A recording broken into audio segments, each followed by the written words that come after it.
नमस्कार, आप देख रहे हैं न्यूज टुडे। आइए नजर डालते हैं आज की बड़ी खबरों पर।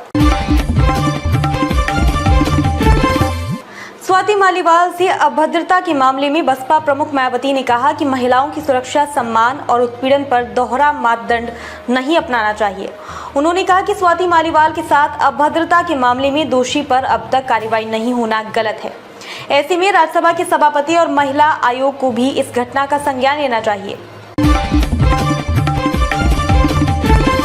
भाजपा के प्रत्याशी दुर्विजय सिंह शाक्य और सपा प्रत्याशी आदित्य यादव की जीत हार पर शर्त लगी है। इससे जुड़ा अनुबंध पत्र इंटरनेट मीडिया पर भी प्रसारित हुआ है। बदायूं में चुनाव नतीजे को लेकर दो ग्रामीणों ने बकायदा लिखापढ़ी में 2,30,000 रुपए का अनुबंध किया। भाजपा और सपा प्रत्याशी की हार जीत पर लगाई गई शर्त का ये अनुबंध पत्र इंटरनेट मीडिया पर प्रसारित हो रहा है। स्वाति मालीवाल संग हुई बदसलूकी की घटना के बाद पहली बार अरविंद केजरीवाल मीडिया से रूबरू हो रहे थे। अखिलेश ने केजरीवाल की तरफ से मोर्चा संभालते हुए मात्र 5 शब्दों ने पूरे मामले को फिलहाल के लिए आगे बढ़ा दिया। उन्होंने जेब से कागज निकालते हुए कहा, और भी कुछ जरूरी मुद्दे। सोशल मीडिया पर ये वीडियो जमकर साझा किया जा रहा है।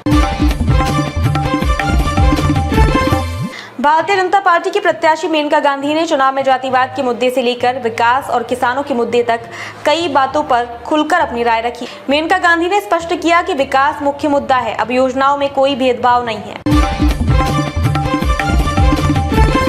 आजमगढ़ की दोनों लोकसभा सीटें भाजपा के लिए सदा से चुनौतीपूर्ण रही हैं। ऐसे में प्रधानमंत्री के पूर्वांचल के जिले में इस पहली चुनावी जनसभा का सियासी महत्व और मायने अलग हैं। 2 माह में प्रधानमंत्री का जिले में दूसरी बार आना ये दर्शाता है कि भाजपा सपा के गढ़ को ढहाने के लिए कितनी गंभीर है। भाजपा के कद्दावर नेता अश्विनी चौबे ने बिहार के पूर्व डिप्टी सीएम तेजस्वी यादव के बयान पर अपना रिएक्शन दिया है। तेजस्वी ने कहा कि भाजपा महंगाई की मां है और बेरोजगारी का बाप है। इस पर भाजपा नेता ने तीखी प्रतिक्रिया दी है। उनके बयान से बिहार में सियासत तेज होने की उम्मीद है। बता दें कि अश्विनी चौबे पिछले चुनाव में बक्सर सीट से जीते थे। लालू प्रसाद ने एक्स पर गुरुवार को एक पोस्ट डालकर कहा कि यदि देश का संविधान नहीं रहेगा तो देश में लोकतंत्र भी नहीं रहेगा। आप देश के समान रूप से नागरिक भी नहीं रहेंगे, ना ही ऐसे नागरिक रहेंगे जिनके पास अधिकार हो, संवैधानिक सुरक्षा और उपचार के उपाय हो। उन्होंने कहा कि आप चंद लोगों के गुलाम मात्र रह जाएंगे। सरकारी स्कूलों में पढ़ाई को लेकर के पाठक का शिक्षा विभाग पूरी तरह से गंभीर है। स्कूलों में शिक्षकों की ड्यूटी आवर्स भी बदल दिए गए हैं। पहले भीषण गर्मी की वजह से स्कूलों का टाइम टेबल बदला गया था, अब शिक्षकों की वर्किंग आवर्स भी बढ़ा दिए गए हैं। लोकसभा चुनाव के 5वें चरण के मद्देनजर गुरुवार को समाजवादी पार्टी और आम आदमी पार्टी की उत्तर प्रदेश के लखनऊ में साझा प्रेस कॉन्फ्रेंस हुई। यहाँ केजरीवाल ने एक बार फिर योगी आदित्यनाथ को निशाना बनाया। वहीं जब उनसे स्वाति मालीवाल वाले मामले पर सवाल किया गया तो वह चुप्पी साध गए और उनकी जगह संजय सिंह ने भाजपा को मणिपुर और रेवाना की याद दिलाई।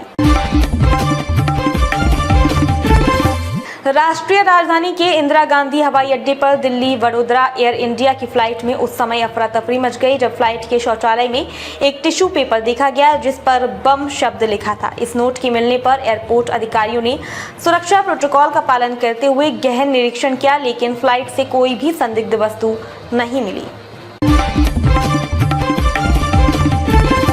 भाजपा ने अरविंद केजरीवाल और संजय सिंह के साथ विभव कुमार की फोटो जारी कर आम आदमी पार्टी पर हमला बोला है। दिल्ली भाजपा अध्यक्ष वीरेंद्र सचदेवा ने कहा, ये क्या तमाशा है। स्वाति मालीवाल से मारपीट, अभद्रता करने वाले विभव कुमार तो केजरीवाल और संजय सिंह के साथ हैं। आम आदमी पार्टी के चरित्र में झूठ, धोखा व साजिश है।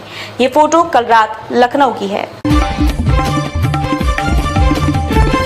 चुनाव प्रचार के साथ ही आम आदमी पार्टी सरकार की विफलताओं और भ्रष्टाचार के लग रहे आरोप को भाजपा मुद्दा बना रही है। इसी कड़ी में आम आदमी पार्टी की सरकार और उसके विधायकों के विरुद्ध आरोप पत्र लाने की तैयारी है। दिल्ली में प्रधानमंत्री नरेंद्र मोदी और केंद्रीय गृह मंत्री अमित शाह भी चुनावी सभाएं आयोजित होने वाली है।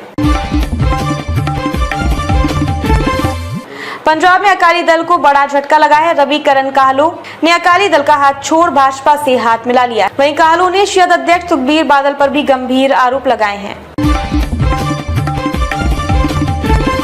पंजाब के मजीठा में विक्रम सिंह मजीठिया के गढ़ में अब आप और भाजपा की एंट्री हो गई है। वहीं मजीठा में 2007 से लगातार मजीठिया परिवार का कब्जा चला आ रहा है।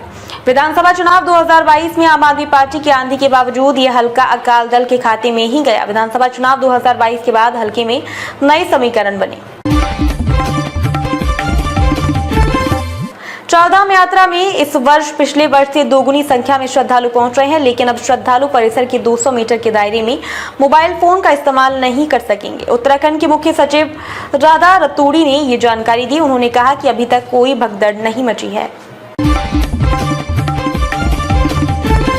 गर्मी के मौसम में जंगलों में आग लगने की घटनाएं थमने का नाम नहीं ले रही हैं। 3 दिन पूर्व हुई वर्षा से जंगलों में विकराल हुई आग ठंडी पड़ गई थी, लेकिन 2 दिन से लगातार चढ़ रहे पारे से एक बार फिर जंगलों में आग लगनी शुरू हो गई है। वहीं गोलापार स्थित चिड़ियाघर का जंगल चपेट में आ गया। बोधशाला में एएसआई के सर्वे के 55वें दिन बुधवार को भीतरी परिसर में मिट्टी हटाने का कार्य हुआ। बाहरी परिसर में भी उत्तर व दक्षिण दिशा में मिट्टी को समतल करने के साथ ही खुदाई कार्य जारी रहा। खुदाई के दौरान 2x2 के चौकोर 2 पत्थर अलग अलग स्थानों से निकले हैं। हिंदू पक्ष ने दावा किया है कि पत्थरों पर हिंदू संस्कृति के चिन्ह मिले हैं। इंदौर में एक सड़क हादसे में एसयूवी में सवार 8 लोगों की मौत हो गई। डीएसपी ग्रामीण उमाकांत चौधरी का कहना है कि हमें पीएस बेतवा सीमा में इंदौर अहमदाबाद हाईवे पर एक कार दुर्घटना की सूचना मिली थी कि एक बोलेरो एसयूवी दुर्घटनाग्रस्त हो गई है और कार में सवार 9 लोगों में से 8 की मौत हो गई है। स्लोवाकिया के प्रधानमंत्री पर गोलीबारी का पहला वीडियो आया सामने। हमलावर ने किए थे कई राउंड फायर। वीडियो में देखा जा रहा है कि रॉबर्ट फिको पर हुए हमले के बाद उनके सुरक्षा गार्ड उन्हें गाड़ी में डालकर काफिले के साथ ले गए, जबकि प्रत्यक्षदर्शियों ने हमलावर को पकड़ लिया। बाल्टीमोर में ब्रिज गिरने के बाद अभी भी जहाज वहीं फंसा हुआ है। जहाज के साथ साथ शिप के क्रू मेंबर भी जहाज पर फंसे हुए हैं। इस क्रू मेंबर में 20 भारतीय और 1 श्रीलंका का नागरिक है। बाल्टीमोर में पताप्स्को नदी पर बना 2.6 किलोमीटर लंबा फोरेंसिक स्टॉक की ब्रिज एक मालवाहक जहाज के पुल से टकराने के कारण ढह गया था। मोदी दुनिया के इकलौते नेता हैं जो प्रधानमंत्री के मुरीद हुए। भारतीय अमेरिकी व्यवसायी सुरेश वी शेनॉय ने कहा कि भारतीय चुनाव में पीएम मोदी ही एकमात्र ऐसे व्यक्ति हैं जो भविष्य की बात कर रहे हैं। एनसीडब्ल्यू ने विभव कुमार को भेजा समन। स्वाति मालीवाल से बदसलूकी मामले में पूछताछ के लिए बुलाया। आम आदमी पार्टी से राज्यसभा सांसद और दिल्ली महिला आयोग की पूर्व अध्यक्ष स्वाति मालीवाल से बदसलूकी मामले में विभव कुमार को पूछताछ के लिए बुलाया है। भारतीय फुटबॉल टीम के कप्तान सुनील छेत्री ने संन्यास की घोषणा की। छेत्री 6 जून को कुवैत के खिलाफ अपना आखिरी अंतर्राष्ट्रीय मैच खेलेंगे। सुनील छेत्री को सोशल मीडिया पर दूसरी पारी के लिए शुभकामनाएं दी जा रही हैं। भारतीय टीम के पूर्व ऑलराउंडर इरफान पठान ने इंग्लैंड के खिलाड़ियों पर जमकर भड़ास निकाली है। इंग्लैंड के कई खिलाड़ी पाकिस्तान के खिलाफ T20 इंटरनेशनल सीरीज में हिस्सा लेने के लिए बीच IPL से स्वदेश लौट गए हैं। फिर होगा ट्रंप और बाइडेन का आमना सामना। जून और सितंबर में होगी जबरदस्त बहस। अमेरिकी चुनाव से पहले जो बाइडेन और डोनाल्ड ट्रंप के बीच बहस होने वाली है। आइए अब चलते हैं बॉलीवुड खबरों की ओर। केन्स 2024 में क्रिस हेम्सवर्थ और आन्या टेलर की फ्यूरियोसा ने जीता दिल। फिल्म को मिला 7 मिनट का standing ovation. Hollywood film Furiosa a mad max saga 23 मई को रिलीज होने जा रही है। इस फिल्म की रिलीज से पहले 77वें कांस फिल्म फेस्टिवल में इसका प्रीमियर रखा गया, जो कांस के दूसरे दिन यानी 15 मई को हुआ। हंसल मेहता अपनी स्कैम फ्रेंचाइजी की तीसरी सीरीज लाने जा रहे हैं। स्कैम 1992 और स्कैम 2003 द तेलगी स्टोरी के बाद हंसल मेहता ने अपनी आगामी scam series scam 2010 the Subrata Roy saga की घोषणा की है।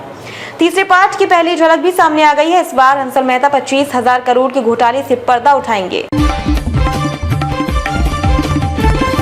कांस फिल्म फेस्टिवल 2024 चर्चा में बना हुआ है। हाल ही में इवेंट का आगाज हुआ। ऐश्वर्या राय बच्चन हर साल की तरह इस बार भी कांस फिल्म फेस्टिवल के रेड कारपेट पर वॉक करेंगी। उनके साथ साथ डॉन एक्ट्रेस कियारा आडवाणी भी कांस में शामिल होंगी। एक्ट्रेस का फिल्म फेस्टिवल में डेब्यू होगा। अंजलि अरोड़ा हाल ही में कृष्णेश्वर मंदिर में महादेव के दर्शन करने पहुंची हैं। इस दौरान वे अकेली नहीं है, उनके बॉयफ्रेंड आकाश भी उनके साथ नजर आ रहे हैं। सोशल मीडिया पर अंजलि लगातार फोटो शेयर कर रही हैं। पिछले काफी समय से खबर है कि अंजलि जल्द माता सीता के किरदार में नजर आने वाली हैं। कांस 2024 फिल्म फेस्टिवल की शुरुआत हो चुकी है। फेस्टिवल 14 से लेकर 25 मई तक चलेगा। इस दौरान कई नामी चेहरे इवेंट की शाम बढ़ाते हुए नजर आएंगे। ऐश्वर्या राय बच्चन एक बार फिर इवेंट में शामिल होते हुए दिखाई देंगी। बुधवार को एक्ट्रेस बेटी आराध्या बच्चन के साथ मुंबई से कांस के लिए रवाना हो चुकी हैं। अब तक के लिए बस इतना ही। फिर होगी आपसे मुलाकात ऐसी एक और बड़ी खबर के साथ। तब तक के लिए नमस्कार और देखते रहिए टुडे न्यूज।